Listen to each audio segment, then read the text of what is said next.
بسم اللہ الرحمن الرحیم. ناظرین کرام، کشمیر کی وادیوں میں ہم لوگ گھوم رہے ہیں.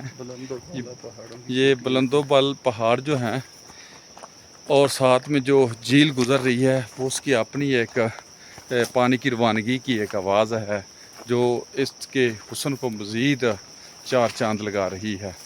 یہ سیٹھ دلدار صاحب ہیں اور ان کے صاحبزادے سیٹھ حسنین صاحب ہیں.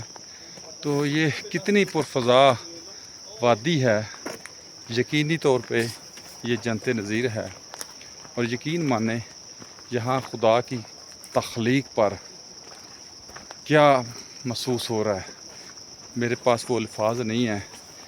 کتنی حسین خدا کی تخلیق ہے، اس رب نے کتنی خوبصورت یہ وادیاں ہمیں عطا فرمائی ہیں. یہ پہاڑ اور اس کے اندر جو ہے یہ چرند چہچلا رہے ہیں اور یہ ساتھ میں ندی کی جو پانی کی ایک گنگناتی آواز ہے، اس کو مزید چار چاند لگا رہی ہے. تو زبان اور دل سے باسختہ نکلتا ہے فَبِأَيِّ آلَاءِ رَبِّكُمَا تُكَذِّبَانِ. اور تم اپنے پروردگار کی کون کون سی نعمت کو جٹلاؤ گے. یقینی طور پر خدا کی ہر نعمت جو ہے اس کا ہم شکر ادا نہیں کر سکتے.